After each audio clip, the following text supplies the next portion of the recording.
বেসনের এই নাড়ু যদি একবার বানিয়ে খাও, দেখবে অন্য কিছু নাড়ু খেতে মন চাইবে না। এতটাই মজার হয় এই বেসনের নাড়ু। কোনো রকম ছাঁচ ছাড়াই এই বেসনের নাড়ুটা খুব সহজেই বানিয়ে নিতে পারবে। আসসালামু আলাইকুম বন্ধুরা, নতুন একটি পর্ব দেখার জন্য সকলকে স্বাগতম। এই নাড়ু এতটাই ভালো হয় যে মুখে দিলে একেবারে মিলিয়ে যাবে, আর বানাতে কিন্তু খুব সহজ। তাই বন্ধুরা, ভিডিওটা যদি ভালো লেগে থাকে তাহলে আমার চ্যানেলটিতে একটা সাবস্ক্রাইব করে আমার পাশে থাকার অনুরোধ রইল।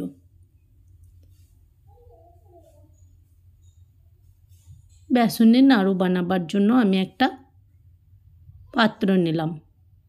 এরপরে আমি নিয়েছি বেসন।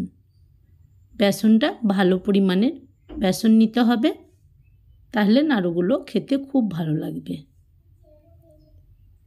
এরপরে বেসনটাকে আমি চেলে নেব। তার জন্য একটা চালনি নিয়ে নিয়েছি। এরপরে বেসনটাকে আমি চেলে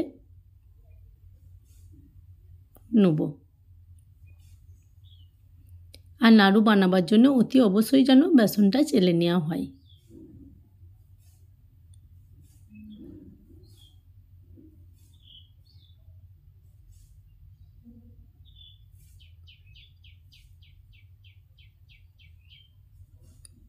বেসনটা চালা হয়ে গেছে।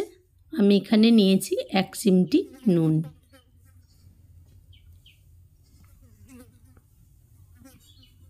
আর নিয়ে নিয়েছি 2 চামচের মতো গাওয়া ঘি।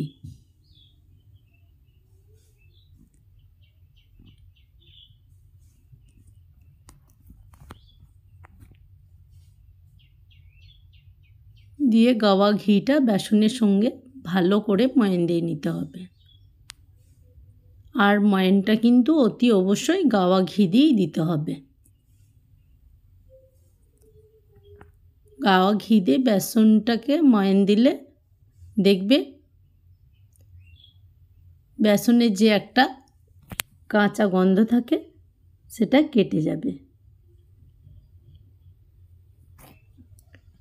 ভালো করে ময়ান দেওয়া হয়ে গেছে। এরপরে আমি অল্প অল্প করে পানি নিয়ে একটা ডো তৈরি করে নেব। কিন্তু পানিটা 2 থেকে 3 বারে দিয়ে ডোটাকে তৈরি করে নিতে হবে। আর একেবারে দিয়ে দিলে বুঝতে পারবে না, ডোটা পাতলা হয়ে গেলে কিন্তু ভালো হবে না। ওই জন্য অল্প অল্প করে 2 থেকে 3 বারে পানিটাকে দিয়ে ডোটাকে রেডি করে নিতে হবে। ডোটা ঠিক এইভাবেই রেডি করে নিতে হবে, যেমনভাবে আমার ভিডিওতে দেখছো ঠিক এইভাবে। যে কিছুক্ষণ টাইম ধরে ফেটে নিতে হবে। এরপরে আমি একটা কড়াইয়ের মধ্যে তেল নিয়ে নিয়েছি। দিয়ে অল্প অল্প করে ডো নিয়ে বেসনটাকে আগে আমি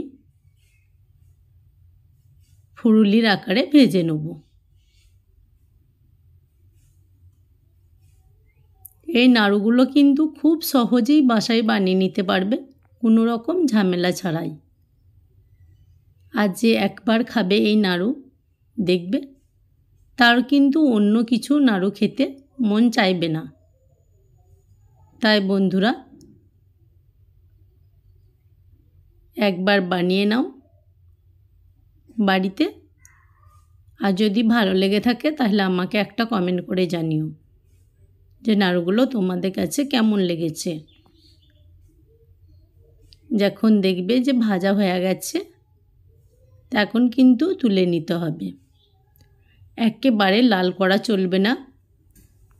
যখন দেখবে গাগুলো একটু হলদে ভাব চলে এসেছে তখন কিন্তু তুলে নিতে হবে। এরপরে পুরলিগুলো পুরোপুরি ঠান্ডা করার জন্য রেখে দেবো। আর দেখেই বুঝতে পারছো যে কেমনভাবে আমি তুলে নিয়েছি। আমার পুরোপুরি ঠান্ডা হয়ে গেছে। এরপরে আমি নেব একটা মিক্সিং জার। মিক্সিং জারের মধ্যে দিয়ে হালকা একটু ঘুরিয়ে নিলি একেবারে গুঁড়ো গুঁড়ো হয়ে যাবে, মিহিদানার মতো।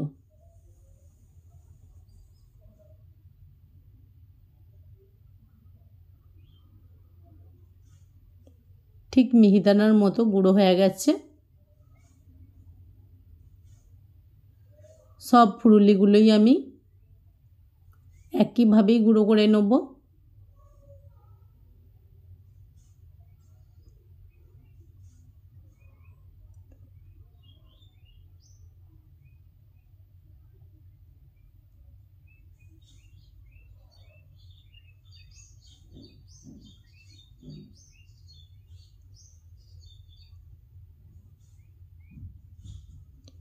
এরপরে আমি ওভেনের মধ্যে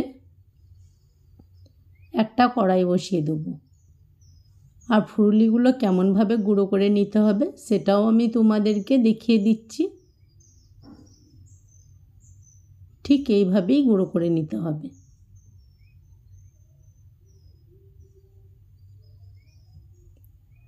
আমি কড়াইটা বসিয়ে দিয়েছি চিনির সিরাটা রেডি করে নেব বলে। আমি এখানে হাফ বাটি চিনি নিয়েছি, আর দিয়ে দেবো পানিও আমি হাফ বাটি।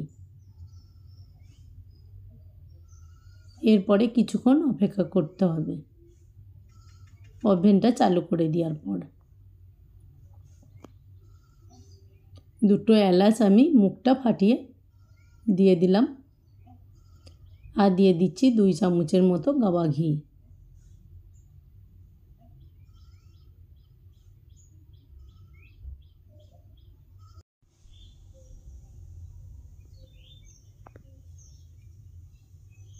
এরপরে নেড়ে চেড়ে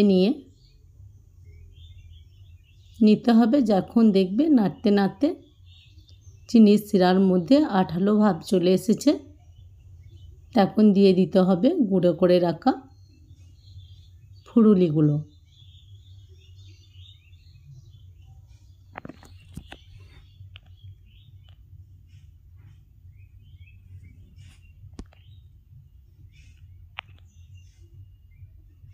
দিয়ে আঁচটাকে লো টু মিডিয়ামে রেখে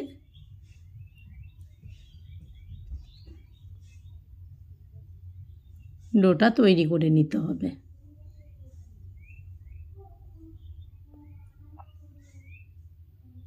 নাড়তে নাড়তে যখন দেখবে যে অনেকটাই ঝরঝরে হয়ে গেছে, তখন দিয়ে দিতে হবে 2 থেকে 3 চামচের মতো গাওয়া ঘি।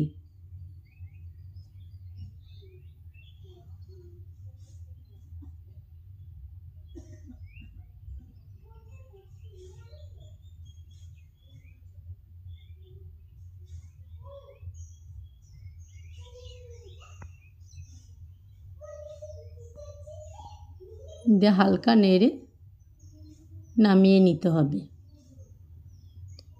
নামানোর পর যখন দেখবে হালকা ঠান্ডা হয়ে গেছে, তখন হাতের মধ্যে একটু ঘি লাগিয়ে নিয়ে লাড়ুগুলোকে পাকিয়ে নিতে হবে। তাহলেই রেডি হয়ে যাবে আজকের মতো আমার বেসনের লাড়ু। এই নাড়ু যদি একবার খাও, অন্য কোনো নাড়ু খেতে মন চাইবে না, এতটাই টেস্টি হয়। আর কোনো রকম চাপ দেবার দরকার নাই, হালকা হাতে প্রেস করলেই খুব সুন্দর হয়ে যাবে নাড়ুগুলো। তাই বন্ধুরা, দেরি না করে যদি আমার রেসিপিটা ভালো লেগে থাকে তাহলে আমাকে একটা লাইক করে দিও। একটা লাইকের জন্য ভিডিও করার আগ্রহটাই বেড়ে যায়। তাই তোমরাও ভালো থেকো, সুস্থ থেকো, সাবধানে থেকো, আর সবাই সবারই খেয়াল রেখো। খুব শিগগিরই দেখা হবে পরের একটি রেসিপি নিয়ে।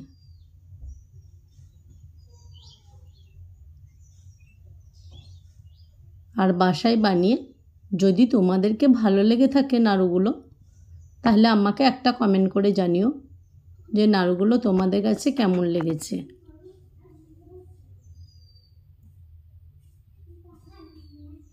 আসসালামু আলাইকুম।